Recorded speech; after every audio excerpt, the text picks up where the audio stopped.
Alô, alô, salve, salve amigos da TV Sounic, da TV 247, da TVT, Carta Capital, Ópera Mundi, DCM, Nocaute, Conversa Fiada. Muito bom dia a todos. Estou aqui em São Paulo para conversar com vocês a respeito dos últimos acontecimentos e dos próximos também. Dos últimos e dos próximos acontecimentos no Brasil e no mundo. Bom dia Bana, bom dia André Corrade, Café com Sounic no ar, isso mesmo. Estou na dúvida se eu tomo um café com leite, acho que eu tomo um café com leite, que é mais encorpado. Fernando Guerra, de Presidente Dutra, Maranhão, Sérgio Oliveira Santos, Gilcileide Cruz, bom dia, Fernando Nascimento, Marcelo Maldonado, de Florianópolis, Deltan Camilo Xadrez, é um outro título possível para o nosso programa de hoje. Outro poderia ser Canalhas, que é como o ministro da STF chamou Moro e Deltan. O negócio é o seguinte, o STF deu um basta na farra de Moro e Dallagnol. Acabou a farra de Moro e Dallagnol. É o STF agora quem vai investigar os dois. É o STF que vai investigar as mensagens que foram requisitadas ontem, as mensagens da Vaza Jato. Sérgio Oliveira Santos, de Marataízes, Espírito Santo, bom dia.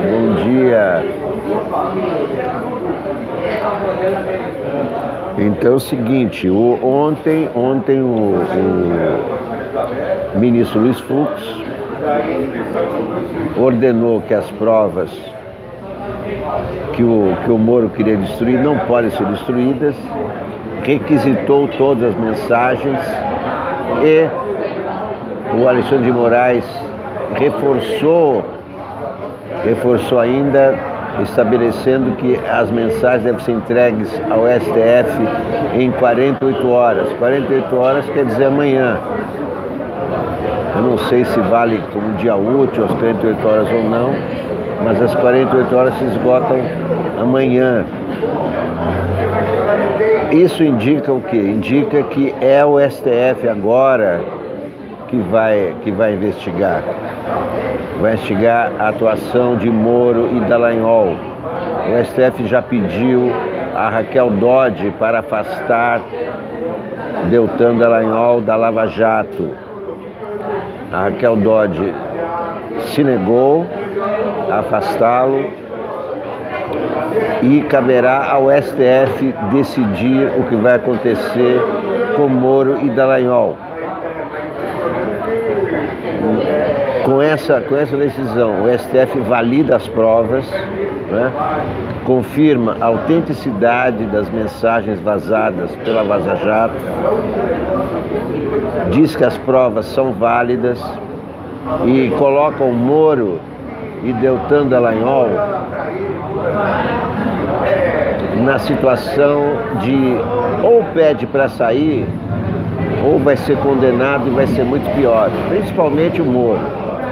O Deltan é a solução mais fácil, porque ele não é ministro. Basta ser afastado e daí para frente seguir com o processo para saber qual será a punição. A questão com o Moro é política, porque ele agora é ministro. E agora que o STF resolveu tomar conta da bagunça, né? Resolver essa questão, o Moro seria melhor sair agora, porque ele não vai escapar de uma punição, não vai escapar de uma condenação. Bom dia, tudo bem, seu Newton? O que você me aconselha, seu Newton? Carlos Vanderlei, bom dia, Carlos Vanderlei.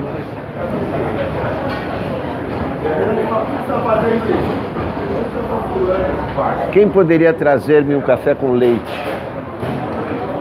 Quem poderia trazer minha... O senhor está em serviço? Está trabalhando? Está em serviço? Trabalhando. A média clara, está clara? Está claro. Está clara. Então, por favor. Uma média clara. Esse pão aí, como é que chama esse pão aí? Integral? Vocês fazem aí? Não. Na chapa? Pouco manteiga na chapa, pouco requeijão na Não, chapa. muito ruim, muito ruim, muito ruim. Muito ruim, muito mole, não quero. Ah, Não, é uma crítica quer pão de queijo? discreta. Quer pão de queijo? Também não gosto do pão de Equipe, queijo coxinha? daqui. Aí sim, aí melhorou. Você Melhorou. quer croquetezinho de carne? Não, vou querer esse aí. Qual? Quibe ou coxinha? Coxinha. Essa é a minha dúvida sempre, né? Quibe ou coxinha? Acho que hoje eu vou na coxinha, ontem foi o quibe, né? Uma média clara? Média clara, média clara. Valdemir Araújo, bom dia. Marisete Ferreira. Del, coxinha. Vou comer uma coxinha. Então, meus amigos, é o seguinte. Moro está numa situação periclitante. Porque quando o Fux disse que não era para o Moro destruir as provas, isso quer dizer que o Moro enveredou por um caminho errado. Eu vou destruir as provas, avisou todo mundo que foi hackeado, inclusive o Bolsonaro, o presidente da Câmara, vocês foram todos grampeados, mas eu vou destruir as provas, ninguém vai saber de nada. Quer dizer, colocou todos numa posição de suspeitos, porque quem precisa de proteção é quem é suspeito de alguma coisa. Isso provocou essa reação do STF. Né? Reação imediata, não pode destruir provas. Ou seja, Luiz Fux, que foi exposto vergonhosamente durante esses vazamentos, né? Em Fux We Trust, disse Moro, Fachin, outro que foi exposto, o Deltan Dallagnol dizendo haha, o Fachin é nosso, Fachin é nosso. Então ele expôs esses ministros. Ontem foi revelada a intenção clara e insistente do Deltan em investigar Dias Toffoli em 2016. Ministro do STF não pode ser investigado por um procurador de primeira instância. Tudo errado, tudo ilegal. É o seguinte, Moro e Deltan não escapam. Agora estão na mira do STF. Após requisitar mensagens, STF articula afastamento de Deltan, está aqui na Folha. Afastamento de Deltan. Decisão de Alexandre de Moraes põe caso de hackers na alçada da corte. Investigações da Receita são interrompidas. Depois de requisitar a Polícia Federal as mensagens hackeadas de autoridades, ministros do STF articulam o afastamento do procurador Deltan Dallagnol do comando da Lava Jato em Curitiba. Fora Dallagnol. Muito obrigado, Milton. Obrigado, sua gentileza. Alguma denúncia hoje? Apurou aquele caso de ontem do Marcelo Crivella? Não apurou. Está em investigação, está estudando. Vai estourar. Tá bom. Vai estourar. Isso, quando você tiver alguma informação nova, por favor.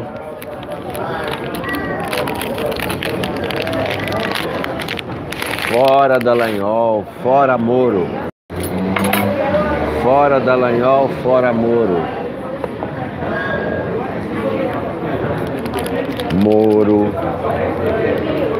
um juiz parcial, só absolve os seus e condena sem ter certeza. Mas que baixeza, Salve Uberlândia, Josefa Isabel, salve Bana. Salve Bana. Viva eu, viva tu, viva o rabo do tatu. Viva nós e fora vós. Tomás Cavendish. Sabe que eu não gosto mais de expresso? Não gosto mais de expresso. Dificilmente, raramente eu tomo expresso. Prefiro sempre um café com uma gota de leite ou várias gotas de leite.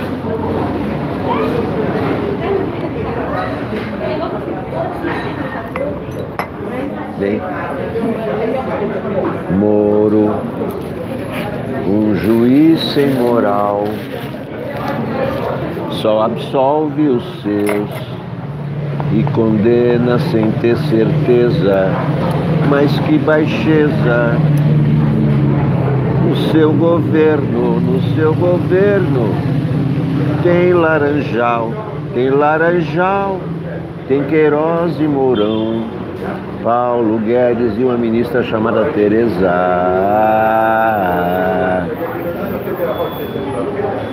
Minha cara Marisete, as provas não estão indo para as mãos do Fux, estão indo para o STF.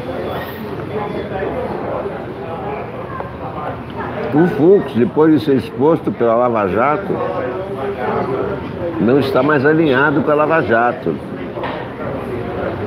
Eu acho que depois daquela frase, no Fux We Trust, o Fux continua alinhando com a Lava Jato? Não, né?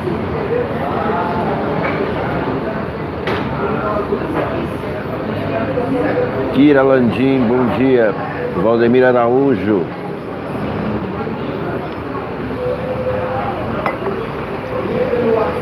Fux não está mais alinhado. Olha,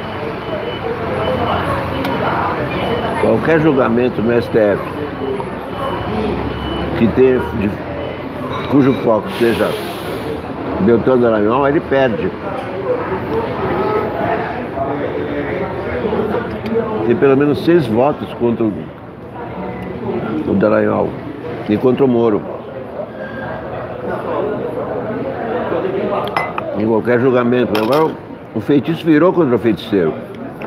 Quando o Deltan falou que o Fux era alinhado à Lava Jato, quando ele falou que o Faccheira era alinhado à Lava Jato, o que ele provocou?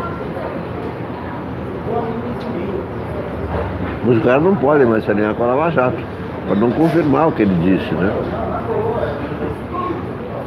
Vou votar contra o cara. Se votarem a favor, estariam confirmando a impressão do Deltan, a leitura do Deltan. Não vão fazer isso.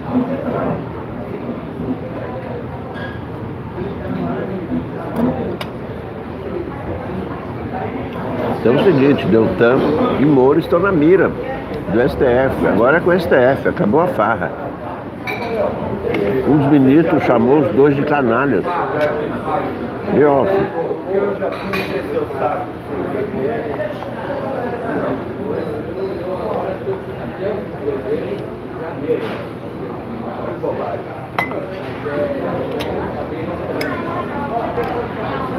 A crise subiu um patamar.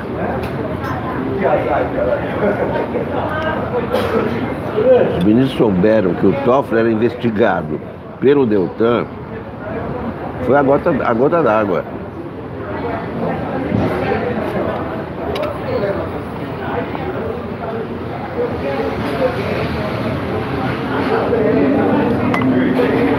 Tudo tem limite. Deltan e Moro ultrapassaram todos os limites.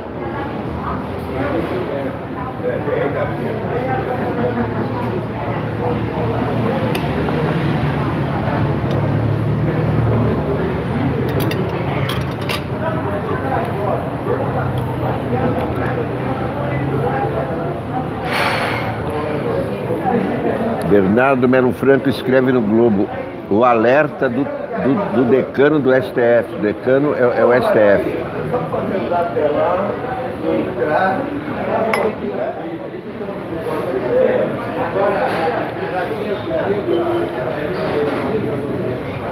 E o São Paulo que contratou o Daniel Alves. Grande contratação. Dani Alves, um dos melhores laterais direitos do mundo, em plena forma. Nós vimos aí na Copa América. Foi um dos destaques da Copa América.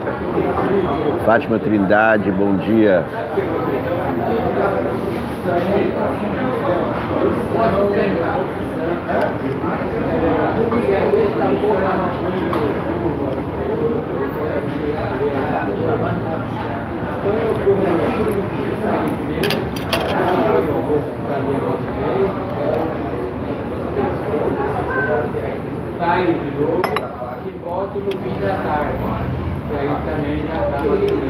Não sei se Deltan será preso, não sei se o Moro será preso agora.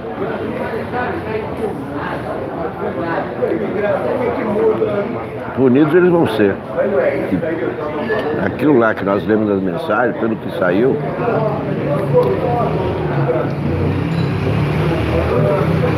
a punição é certa. Tanto para um como para outro.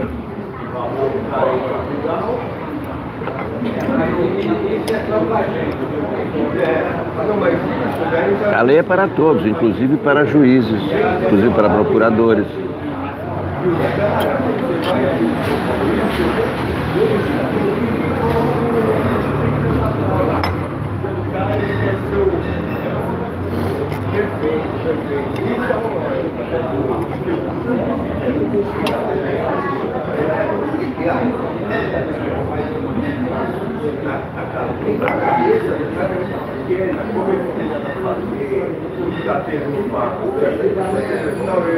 Maurílio Lobato, bom dia. Zenais está informando que a Damares recusou a pagar estacionamento.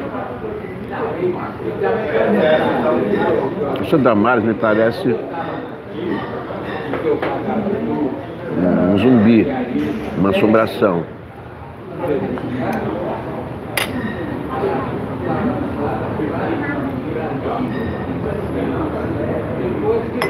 Bom, vamos ao trabalho agora. Estava lendo aqui para vocês a manchete da Folha. Depois de requisitar a Polícia Federal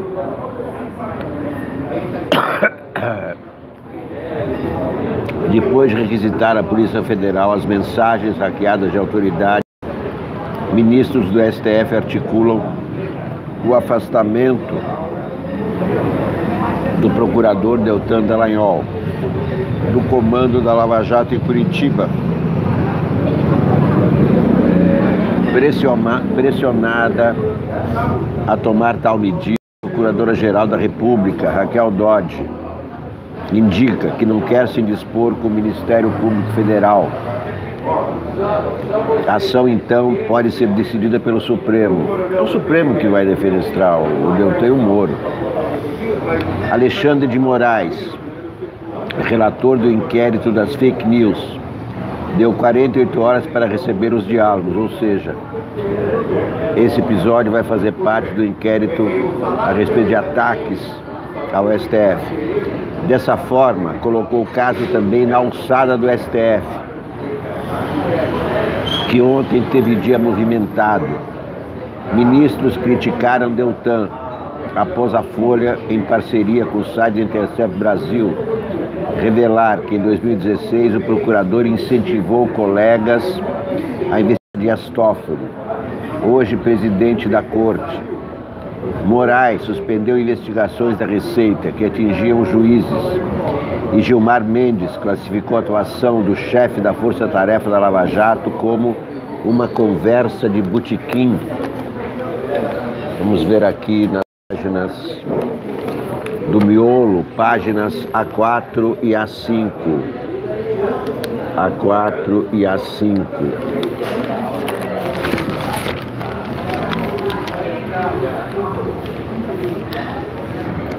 Daniela Lima Coluna Painel. Canalhas, exclamou o ministro em mensagens a pessoas próximas, após reportagem publicada pela Folha Intercept mostrar que o chefe da Força Tarefa, Deltan, estimulou um cerco ao presidente do Supremo em 2016. A mulher de Toffoli teve o sigilo quebrado pela Receita.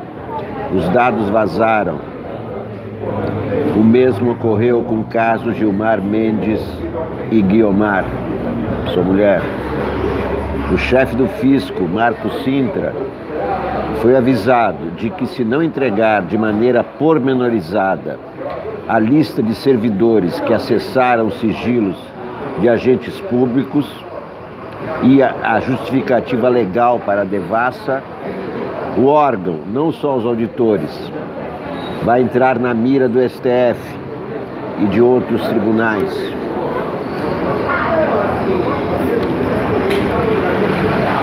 A STF reage, requisita mensagens e articula afastamento de Deltan da Lava Jato.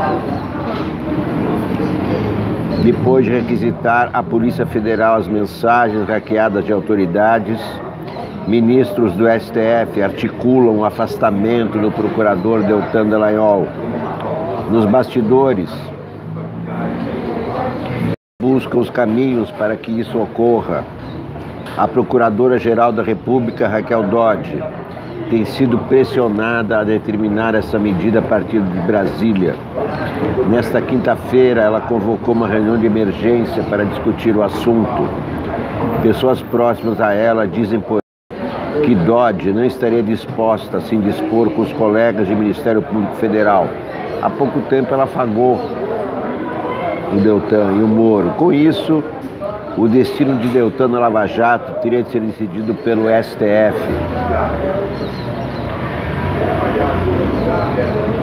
A decisão, segundo a articulação em curso no tribunal, pode caber a Alexandre de Moraes, no âmbito do inquérito das fake news relatado por ele.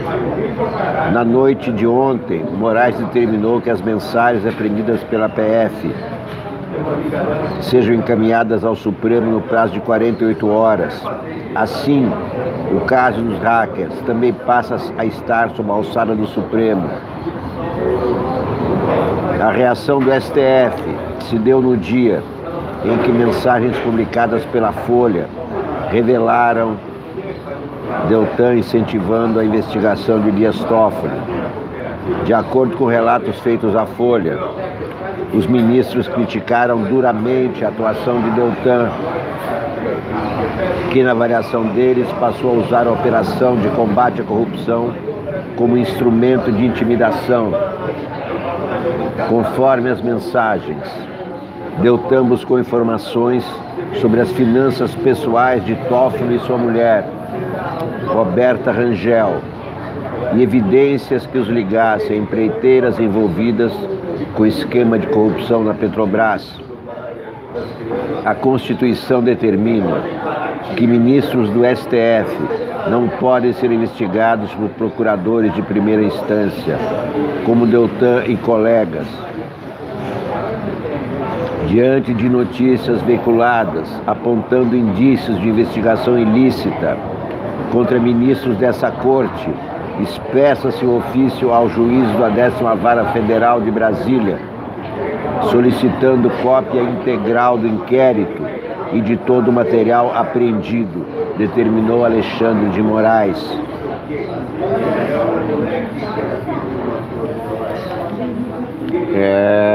Deltan, chegou a hora de Deltan e Moro. Estão em maus lençóis. Moro e Deltan estão em maus lençóis.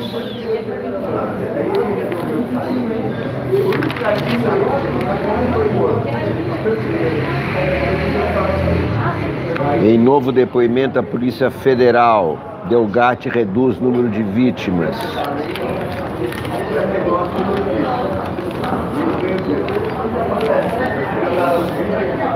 Em novo depoimento prestado à Polícia Federal na terça-feira e obtido pela Folha, Walter Delgatti Neto O hacker, principal suspeito, reduziu o número de vítimas. Ele afirmou que não captou o conteúdo do Telegram da ex-presidente Dilma Rousseff e do ministro do STF Alexandre de Moraes.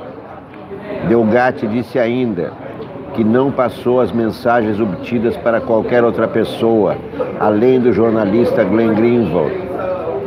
Segundo Delgatti disse à Polícia Federal nesse segundo depoimento, ele nunca contou a Glenn que foi o responsável pelo ataque ao celular do ministro da Justiça, Sérgio Moro, apesar de o jornalista ter lhe perguntado.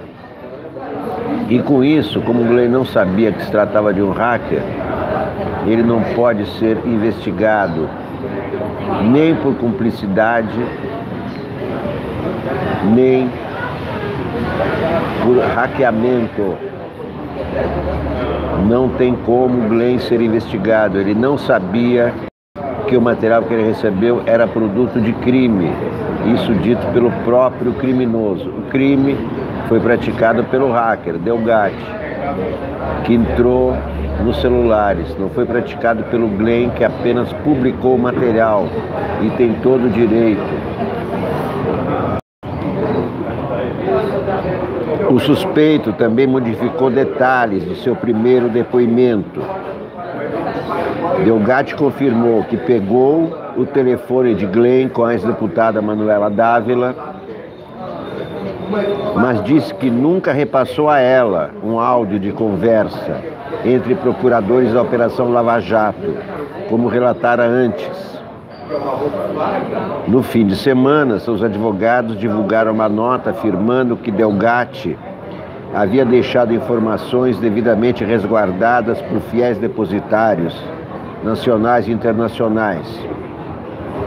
No novo depoimento, Delgatti disse que gostaria de consignar que o fiel depositário mencionado por seus advogados refere-se à empresa vinculada à Dropbox, meio utilizado para repassar as mensagens a Glenn, e o jornalista vinculado ao The Intercept.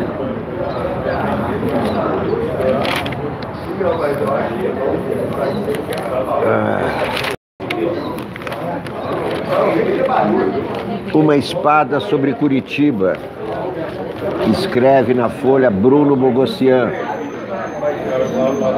Luiz Fux deixou uma porta aberta ao vetar a destruição das mensagens encontradas com o hacker de Araraquara. No pé da 5ª página da decisão, o ministro insinuou que o Supremo poderia tratar aquelas conversas privadas como provas legais, incluindo os bate-papos da Força-Tarefa da Lava Jato, a formação do convencimento do plenário desta Corte quanto à licitude dos meios para a obtenção desses elementos de prova exige a adequada valoração de seu conjunto, anotou Fux. Fux entende que as mensagens foram copiadas ilegalmente, mas indica, em bom português, que o STF deve analisar o material para decidir se ele terá validade em algum processo. No acervo do hacker, as únicas mensagens conhecidas até agora são aquelas que levantaram questionamento sobre a atuação de procuradores e do ex-juiz Sérgio Moro. Não se sabe se Fux se convenceu antes ou depois de saber que Deltan Dallagnol e seus colegas andavam interessados em bisbilhotar ilegalmente as finanças do presidente do Tribunal Dias Toffoli. O fato é que a notícia alimentou o corporativismo dos ministros e fortaleceu a ala que prega uma reação interna a excessos da Lava Jato. O ministro Marco Aurélio Mello disse que o movimento de Dallagnol era inconcebível, obrigado a destacar o óbvio. Ele lembrou que a lei estabelece que apenas o Procurador-Geral da República pode investigar os ministros do Supremo. O Procurador-Geral da República é Raquel Dodge, que não é a chefe do Ministério Público. Ela não é a chefe do Ministério Público, são órgãos independentes. Desde que os diálogos da Lava Jato começaram a ser divulgados, integrantes do tribunal divergem sobre a possibilidade de usar essas mensagens como provas para anular processos ou aplicar punições por abusos. Agora a Corte deixa que essa espada paire sobre Curitiba. A rota de colisão entre o STF e a Lava Jato está desenhada há tempos. Não surpreende que o tribunal tenha pisado no acelerador depois de se ver como alvo. A percepção de que o tribunal busca uma blindagem deve provocar novas reações, mas agora este é um caminho sem volta. Acabou a farra, acabou o chorare, acabou o Moro, tudo ficou lindo, tudo ficou lindo, Folha Ilustrada, boca miúda, demissão de Doni Denútil, âncora do jornal Hoje, que firmou um contrato milionário com o banco, acende sinal amarelo e leva a Globo a reforçar as normas de conduta com seus jornalistas.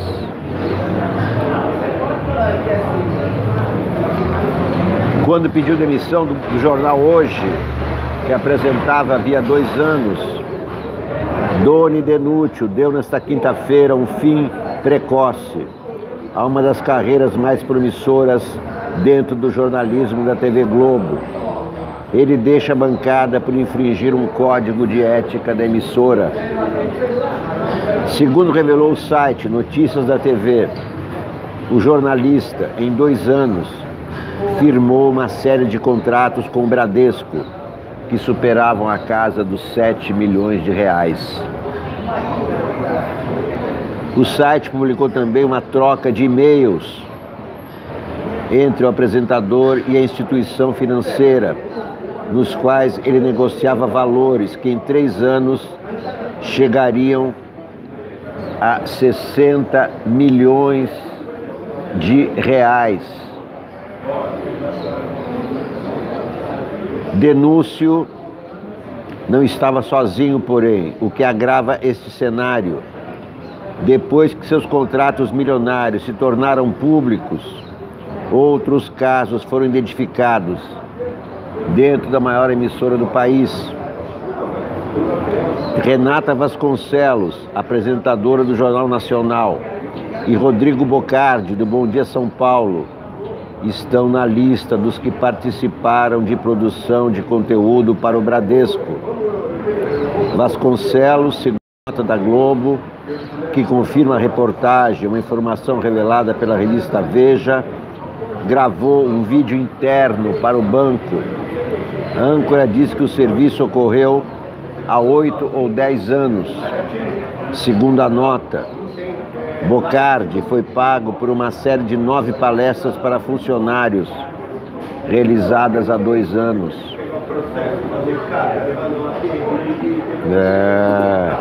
De acordo com a Globo, os profissionais que reportaram os contratos informaram que não possuem empresas prestadoras de serviços de marketing, assessoria de imprensa ou comunicação empresarial.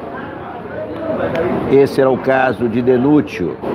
Para receber os valores que somaram 7 milhões e 230 mil reais, ele emitiu notas fiscais por meio da empresa Prime Talk Produções e Assessoria, da qual é um dos sócios. Muito bem. O jornalista tinha história na Globo e o futuro considerado promissor. Bom, ele vai ser da Globo e vai para outra. Vai para a CNN Brasil.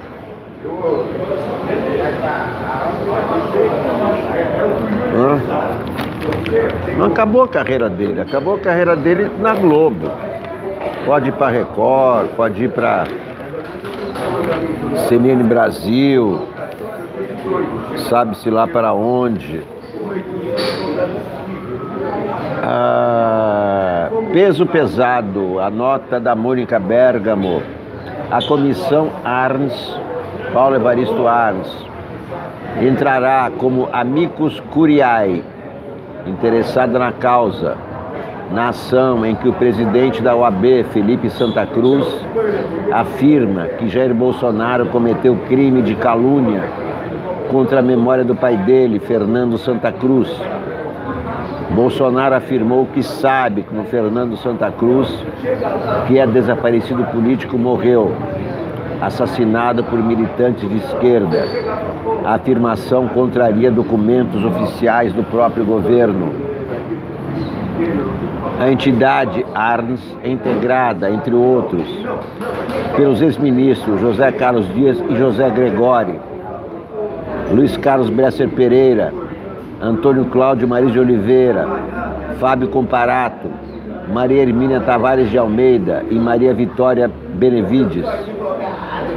Bolsonaro foi interpelado ontem para esclarecer em 15 dias as declarações sobre Santa Cruz, e os ataques se estenderam a uma das filhas do presidente da OAB. Duda Santa Cruz, de 13 anos, é atriz. Ela está em cartaz em Eliso Musical, em que interpreta a cantora quando adolescente. Duda foi apontada nas redes sociais como beneficiária de R$790 mil por meio da Lei Rouanet para fazer uma peça infantil. Santa Cruz diz que o projeto foi autorizado a captar recursos, mas que por decisão tomada no fim do ano passado, nem mesmo R$1 foi arrecadado até agora, nem será. O deputado Felipe Barros, PSL Paraná, indicado por Bolsonaro para a Comissão sobre Mortos e Desaparecidos Políticos, percorreu a cidade de Londrina na greve geral de 2017, fazendo o que definiu como bullying contra manifestantes. Num carro com amigos, ele era então vereador, se debruçava na janela e gritava cada vez que via um grevista: Vão trabalhar, seus vagabundos. O negócio é bullying, bullying grevista. Disse ainda que se fizessem protesto na frente de determinada loja, ele desceria o porrete. Essas são as pessoas que agora fazem parte da Comissão de Mortes e Desaparecidos, ou seja, fãs de tortura, fãs de torturadores agora fazem parte da Comissão de Mortes e Desaparecidos. Uma terrível, uma trágica aberração. A saída do apresentador Doni Denúcio da TV Globo causou um terremoto nos bastidores da emissora. A carta do diretor de jornalismo, Ali Kamel, apesar do tom amistoso, foi considerada dura nas entrelinhas e um sinal de que a TV Globo será implacável em casos semelhantes. Kamel escreveu a Doni que, com certeza, a saída do jornalista era o melhor caminho a seguir. De acordo com o integrante da emissora, o diretor, apesar do tom sereno, mostrou que estava indignado. A emissora rediscute internamente a questão de convite de terceiros para seus jornalistas e pretende lançar um novo comunicado, reiterando o que é e o que não é proibido em detalhes. Convites para palestras remuneradas e media training são comuns no mercado, especialmente para profissionais da TV Globo que têm maior visibilidade. A situação de Doni, no entanto, ficou insustentável depois que o UOL revelou que ele estrelou um vídeo interno do Bradesco. Além disso, admitiu que negociou diretamente com empresas e ofereceu serviços de assessoria. Os altos valores também impressionaram. Só com o Bradesco, o contrato da empresa de Doni era de R$7 milhões por 2 anos. Esta é a Folha de São Paulo. Vamos ver o Globo.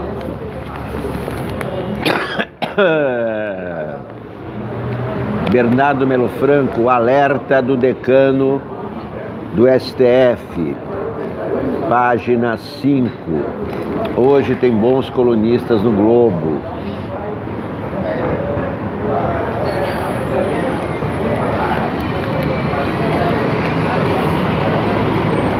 Alerta contra o autoritarismo, escreve Bernardo Melo Franco. Inadmissível, perigoso, inaceitável.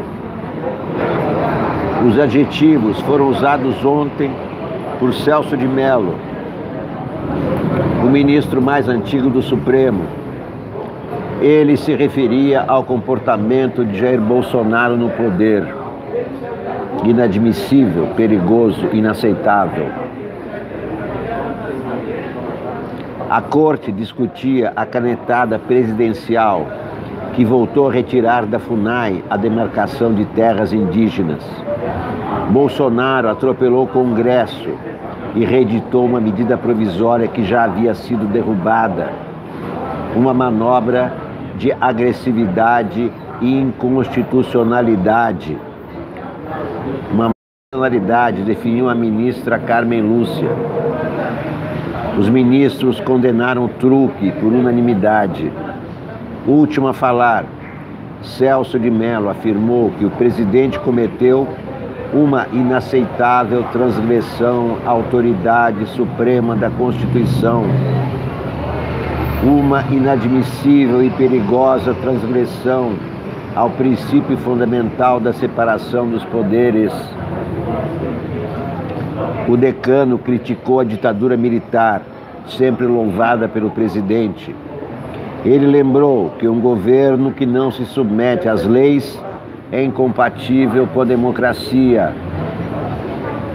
Parece ainda haver na intimidade do poder um resíduo de indisfarçável autoritarismo, afirmou Celso de Mello. O ministro reforçou um alerta repetido por muitas vozes desde a campanha. O regime democrático e as liberdades civis podem sofrer uma imperceptível erosão, destruindo-se lenta e progressivamente. É o que acontece quando governos de vocação autocrática não se submetem à Constituição e às leis. Bolsonaro tem seguido o manual dos populistas modernos. Governa por decretos, hostiliza o Congresso e tenta jogar seus seguidores contra os tribunais, os órgãos de controle e a imprensa. Ao condenar ameaças de controle hegemônico do aparelho de Estado por um dos poderes, Celso indicou que o Supremo está disposto a barrar uma escalada autoritária. Merecer este nome, deveria ser rebatizada como Comissão do Acobertamento. Esse é o Globo, meus caros amigos. Como vocês podem ver, o Globo continua firme, criticando o Bolsonaro de fio a pavio em todas as páginas.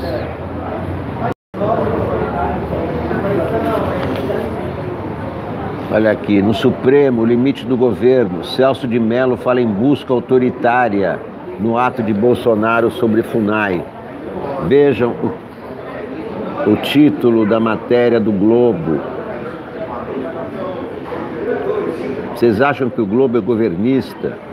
Vocês acham que o Globo é bolsonarista? Vocês acham que o Globo apoia Bolsonaro?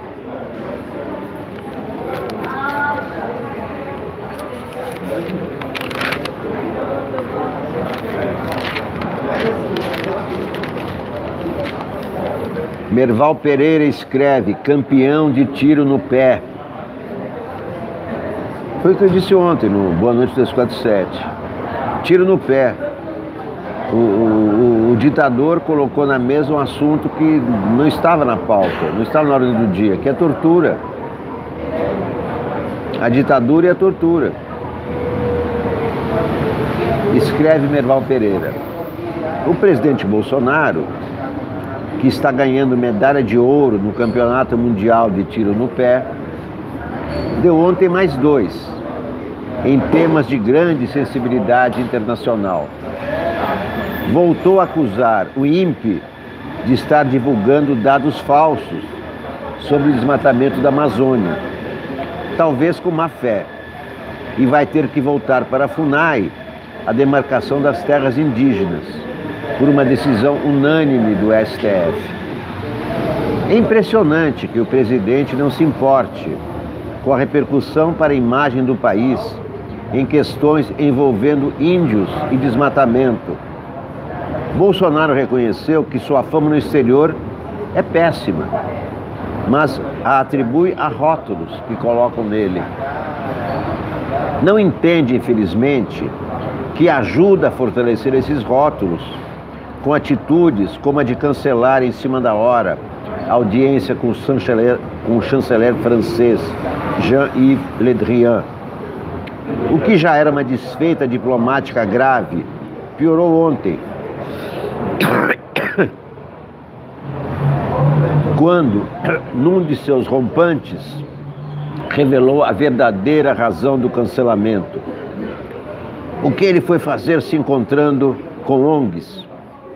Perguntou Bolsonaro, confirmando que nota publicada na coluna do Anselmo de terça-feira, que dava conta de um encontro no domingo do ministro francês com ambientalistas. Quer dizer, Bolsonaro não quer que o embaixador francês, que o ministro das Relações Exteriores francês se encontre com ONGs. Quem é ele para estabelecer, para determinar quem o ministro francês deve encontrar ou não?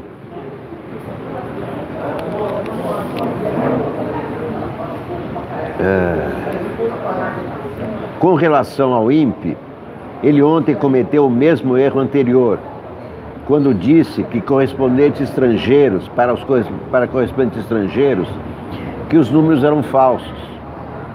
O INPE é um órgão do governo brasileiro reconhecido internacionalmente, que deveria ser aproveitado para ajudar a imagem do país no exterior. Em vez de desacreditá-lo, o governo deveria fazê-lo como parceiro de uma campanha pela redução do desmatamento. Se, porém, como se desconfia aqui no exterior, a política de seu governo é afrouxar os controles ambientais para favorecer o agronegócio, deveria se munir de dados científicos para rebater os do INPE e não ficar no achômetro.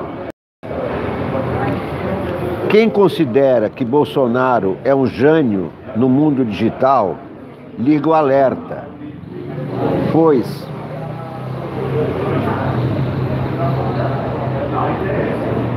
acusar forças ocultas que o impedem de governar é repetir em farsa uma tragédia anunciada.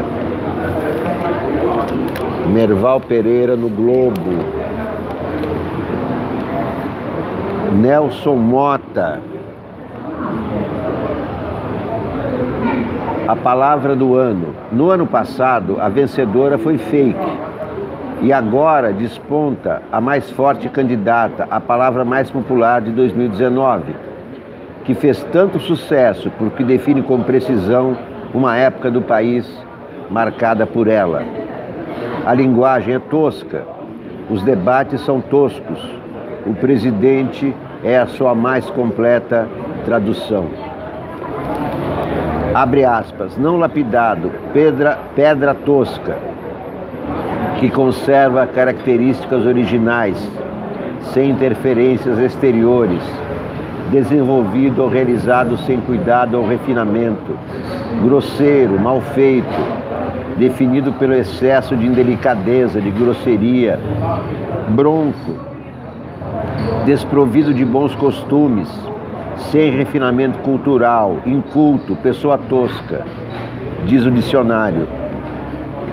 Mas a palavra do ano não define só a ele ou outras personalidades de seu círculo íntimo.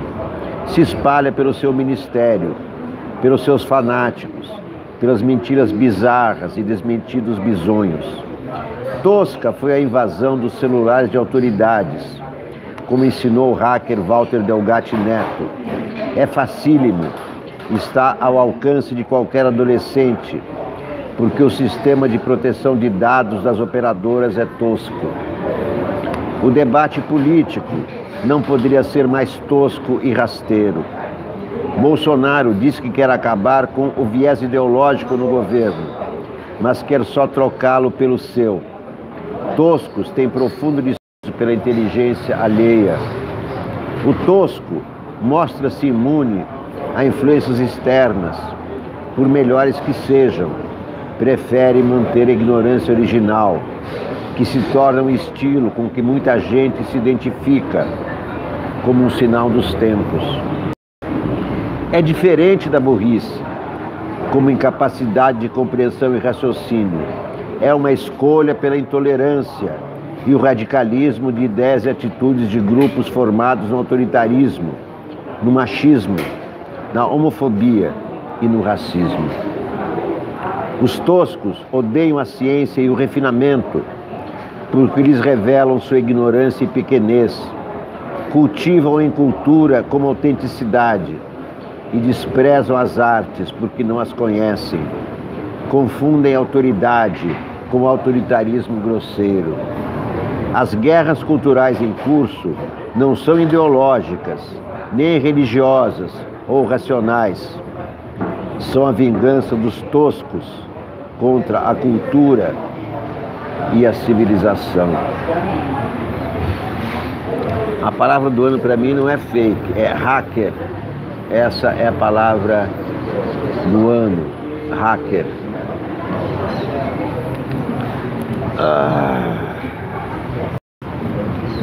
Nelson Moda.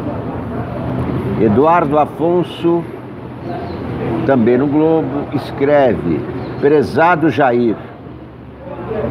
Isso me lembrou a música do Gilberto Gil. Prezado amigo Afonsinho, eu fico mesmo aperfeiçoando e dando a impressão que a perfeição é uma meta defendida pelo goleiro que joga na seleção. E eu não sou Pelé nem nada. Se muito for, sou um tostão.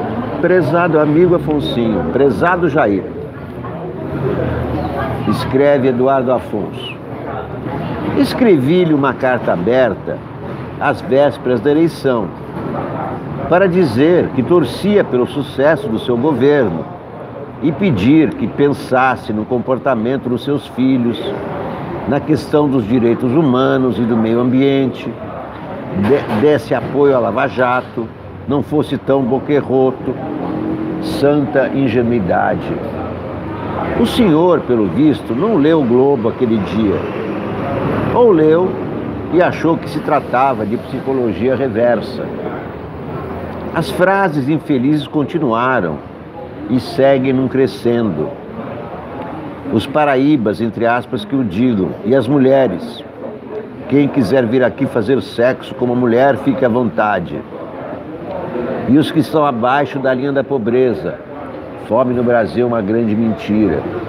E os que acreditavam numa nova forma de fazer política. Vou privilegiar, filho meu, sim. Até esta nova carta ser postada, sabe-se lá quantos novos despautérios terão sido ditos. Presidente, não é preciso ir aonde vivem os paraíbas para ver que há fome no país. No Rio de Janeiro, seu domicílio eleitoral, o que não falta são cidadãos vivendo sob marquises e viadutos, revirando lixeira atrás de comida. Não daria para matar em 7 meses a fome dos brasileiros que o PT em 13 anos não tirou da miséria. A fome existe e continuará aí se a corrupção for apenas substituída pela incompetência. Lula não inventou a corrupção, nem Dilma o ridículo. Tampouco é sua a invenção da falta de compostura, civilidade e empatia. Mas é preciso que se dê conta de que governa o Brasil, não a Bolsolândia, que 57 milhões de brasileiros escolheram porque queriam no poder um homem comum, com aqueles princípios morais tão escassos nos governos anteriores. ha, ha, ha. Esse Eduardo Afonso. Meu caro Eduardo Afonso, ridículo é você. Ridículo é você. Os princípios morais escassos dos governos anteriores. Que isso? O sentimento anti-PT ajudou a elegê-lo. A repulsa ao seu comportamento pode trazer o passado de volta. O senhor tem até outubro de 2022 para começar a se portar como presidente. Não espere chegar lá para refriar esse falastrão descontrolado. Pode ser tarde demais. Então, tá na cara que esse Eduardo Afonso votou no Bolsonaro. E agora está querendo fazer um ajuste de contas com ele mesmo.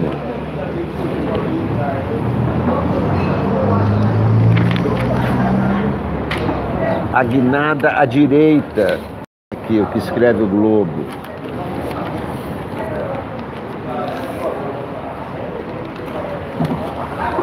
A guinada à direita na comissão de desaparecidos. Após negar que militante tenha sido morto pela ditadura, nomeia 4 novos integrantes para colegiado, entre eles militantes e filiados ao PSL, e afirma que mudança reflete a orientação política do governo. Quem entra? Marcos Vinícius Pereira de Carvalho, advogado filiado ao PSL e assessor da ministra da Mulher, Damares Alves. Imagine. Wesley Maretti, coronel reformado do Exército, formado na Academia Militar das Agulhas Negras. Em uma rede social defendeu o general Brilhante Ustra. Está colocando fãs de torturadores na comissão de mortos e desaparecidos.